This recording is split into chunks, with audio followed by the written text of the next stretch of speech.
Ano ang gagawin mo kung ikaw ay muling mabuhay sa ibang mundo na mayroong mga kapangyarihan? Magagawa mo bang maabot ang tuktok ng kapangyarihan bilang beast tamer? O ikaw ay may iwan habang ang iba ay sumusulong? Yan ang kwento ng ating bida na si Bai Shawan na talagang nakakasabik na subaybayan dahil siya ay may lihim na kakayahan na e-evolve ang anumang hayop sa pagiging legendary na kayang lampasan ang SSS rank. Sa pagpapatuloy ng kwento, nasa sabik na sinabi ni Chi Lao Gui na simulan na nila ito. Hindi nagtagal nagsimula na ang kanilang labanan, habang si Chiani ay sinasabi kay Shawan na kailangan niya raw seryosohin ang laban. Kasabay din noon pinakita ang talento niya na Fire Spirit, at ang realm nito ay nasa Advanced Black Iron, at ang pet nito ay Red Winged Crow na nasa Advanced Black Iron, at ang isa niya pang pet ay nasa 9th Order. Matapos yun, agad na pinasugod ni Chiani ang Red Winged Crow na sunugin nito ang ating bida, ngunit inutusan niya muna ito na lumipad muna sa himpapawid. At sinabihan ni Chiani si Shawan na tawagin nito ang pet niya, at huwag niya raw sabihin na hindi niya siya binigyan ng pagkakataon. Dahil sa sinabi ni Chiani agad naman na inutusan ni Shawan ang pet niya na giant-scaled fish na lumabas, na agad naman itong ginawa, ngunit sa paglabas nito ay nag-iba ang itsura at lumiit ito, na ipinagtaka ni Shawan, sinabi naman ng giant-scaled fish na pamayat raw siya kagaya ng sinabi ng ating bida, pero tumaba raw siya ulit. Natawa naman si Chiani nang makita niya ang pet ni Shawan habang sinasabi na ang cute naman raw ng pet nito.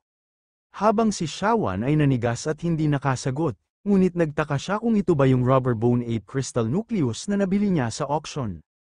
May skill ito na i-size as you wish, pero hindi niya raw inaasahan na magiging maliit ito ng ganito. Habang iniisip yun ni Shawan, mabilis na nagtungo ang Red Winged Crow sa ating bida. Kasabay noon ay inutusan nito ni Chiani na gamitin ang wing slash. Na agad naman itong ginawa, ngunit agad din naman itong iniwasan ni Shawan at ng giant-scaled fish. Ngunit hindi niya itong buong-buo na naiwasan dahil sa bahagya nitong naputol ang kanyang buhok. Matapos yun ay tumambling siya para tuluyang makaiwas sa wing slash. Matapos maiwasan ang pag-ataking yun, agad niyang inutusan ang giant-scaled fish na gamitin ang water gun impact para patumbahin ito. Na agad naman itong ginawa, ngunit ang red-winged crow na nakakalipad ay iniwasan ang water gun impact. Ngunit sinabihan ni Chiani ang kanyang pet na mag-ingat ito sa tubig. Matapos yun, sinabihan ni Shawan ang giant-scaled fish na magaling ang ginawa nito. At naisip nito na pagkatapos raw ng ebolusyon ng wide-scaled fish, ang saklaw at lakas ng water gun ay tumaas ng husto. Habang iniisip ang mga yon, naramdaman ni Shawan ang mabilis na dumaan sa kanyang likuran, at ito ang isa pang pet ni Chiani na Golden Eagle, ang realm nito ay 9th Order, at ang talent nito ay Flame Vortex, at ang qualifications ay Medium-Grade Diamond, at may skill na Flame Ray at fast-moving white. Matapos yun pinakawalan nito ang atake niya patungo kay Shawan. Nang mapansin yun ng ating bida, nasabi niyang nakalimutan niya raw na may isa pa palang pet si Chiani. Ngunit bago pa man tumama ang atake ng Golden Eagle kay Shawan, hinaranggan ito ng giant-scaled fish. At naisip ni Shawan na buti na lang raw, nasa 9th Order lang ito. Kaya dahil doon ang pinsala ay hindi magiging masyadong mataas. Hinawakan niya naman ang giant-scaled fish at nagpasalamat dito. At nasabi niya pang baguhan pa lang talaga siya sa pakikipaglaban. Matapos yun, ipinagtama ni Chiani ang kanyang dalawang kamao at pinalabas ang fire spirit niyang talento. At tila ay ibinahagi niya ito sa dalawa niyang pet na red-winged crow at golden eagle. Habang naiisip naman ni Shawan na kung gaano kaya kalakas ang kakayahan ng isang A-level na talento para palakasin ang kapangyarihan ng pet ni Chiani sa 3 beses, matapos ang mga yon, agad na inikutan ng pet ni Chiani si Shawan at ang kanyang giant-scaled fish.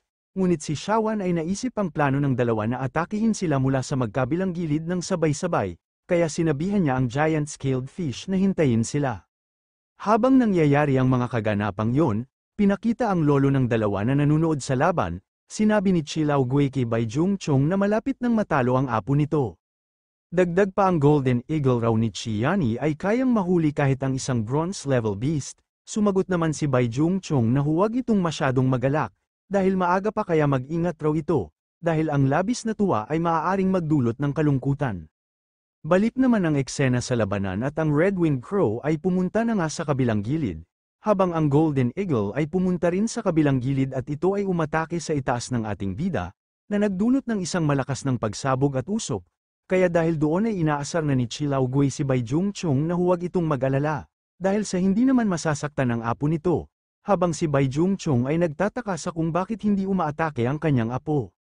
Itinaas naman ni Shawan ang kanyang kamay para gawin ang pananggalang na pantekip, dahil doon ay nagulat ang tatlo dahil sa paano raw ito nangyari, dahil nasa Black Iron level pa lang si Shawan. Ngunit si Shawan ay nasabi lang sa kanyang isipan na nalaman niya raw na ang pananggalang na pantekip ay maaari lamang gawin ng mga nasa silver level. Ngunit kung may sapat kang enerhiya at mayroong malaking halaga ng espiritual na kapangyarihan sa iyong beast space, madali mo itong magagamit. Matapos iyon sinabi ni Shawan na nasanay na siya sa labanan, kaya sinabi niya sa giant-scaled fish na tapusin na nila ito ayon sa plano, at inutusan niya ito na gamitin ng water gun impact. Ngunit bago yun gawin ng giant-scaled fish nag-transform ito sa malaki niyang anyo.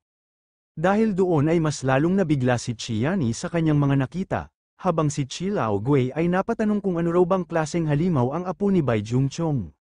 Ngunit si Bai Jungchung ay wala ring alam patungkol dito. Matapos yun, naghanda na ang giant-scaled fish para simulan ang preparasyon sa water gun impact. At makalipas lamang ang ilang sandali ay pinakawalan niya na ito ngunit ang Red-winged Crow ay naiwasan ito, habang ang Golden Eagle ay buong-buo na tinamaan ng water gun impact, na siyang naging dahilan para ito ay mapabagsak sa isang atake lamang. Dahil sa nangyaring yun, galit niyang inutusan ng Red-winged Crow na gamitin ito ang Impact of Flames, para tamaan ng diretso si Shawan at ito ay mamatay, na agad naman itong sinunod at mabilis na nagtungo sa lokasyon ng ating bida. Kasabay noon ay ginamit na nito ang Impact of Flames at ang katawan nito ay napalibutan ng apoy. Nabigla naman si Chilao Gui at nasabi na talaga raw na tanga si Chiani. Dahil tumanggi itong aminin ng pagkatalo, kaya ang atake raw ng apoy na ito ay magtatapos sa pagsakit sa lahat. Naghanda naman ang giant-scaled fish sa paparating na Red-winged Crow. Ngunit si Shawan sinabihan ang giant-scaled fish na wag nitong saktan si Chiani. Ngunit nang masabi yun ni Shawan ay napakawala na nito ang atake niyang water gun impact, at ito ay mabilis na patungo kay Chiani na nakatayo na lang habang natatakot. Sinabihan naman ni Bai Jungchung si Chilao Gui na huwag itong mag-alala, dahil sa alam ni Shawan kung ano ang dapat gawin, hindi niya sasaktan ang apo nito. Balik naman ang eksena kay Chiani na inaamin na ang pagkatalo, at nakiusap na ibaba na siya ni Shawan, dahil doon ay nagtaka siya sa sinabi ni Chiani na sumusuko na ito.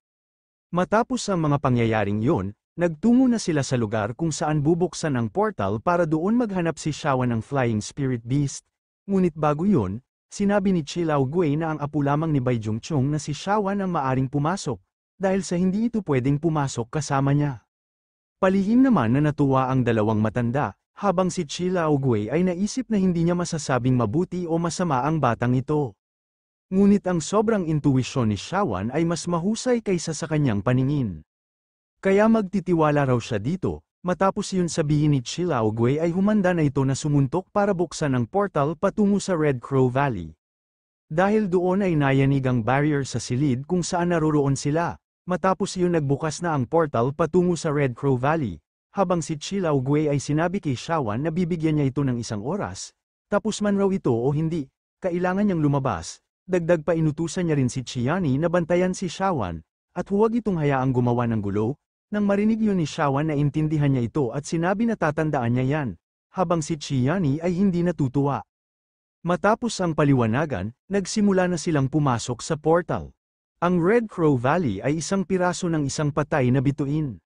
Ginamit ng mga ninuno ng pamilyang Chi ang mga lihim na pamamaraan upang gawing isang maliit na lihim na kaharian.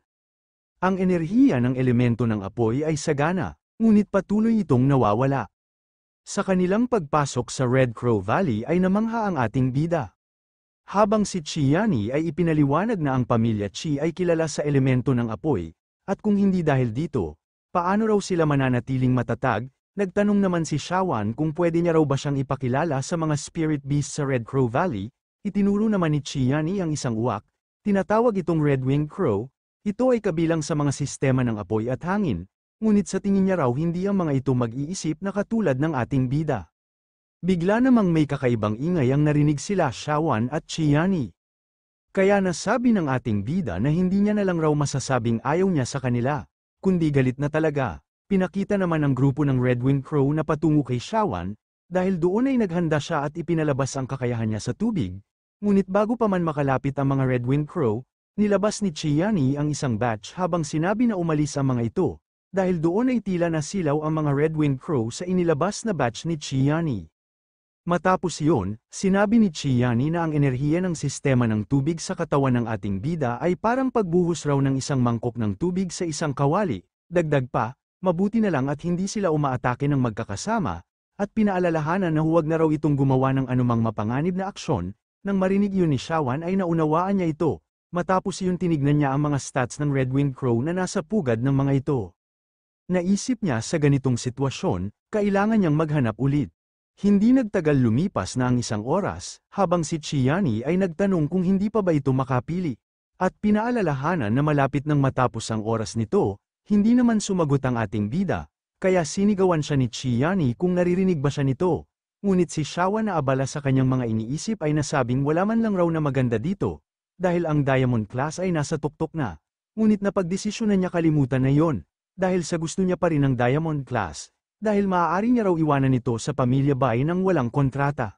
Habang abala sa kanyang mga iniisip may isang kakaiba siyang nakita na kumuha ng kanyang atensyon, pinakita naman ang kakaiba niyang nakita na Red Winged Crow dahil ang kulay ng balahibo ng ibong ito ay napaka-espesyal. Ito ay isang mutant Red Winged Crow na may sistema ng apoy. Ang mga talento nito ay Scorching Sun na nasa SS level, at mayroong kwalifikasyon na Top Bronze. Ang pinagmulan nito ay nasira ng malubha, ang mga kasanayan nito ay Scorching Sun, Flaming Charge, Smoke Impact, at Red Flames.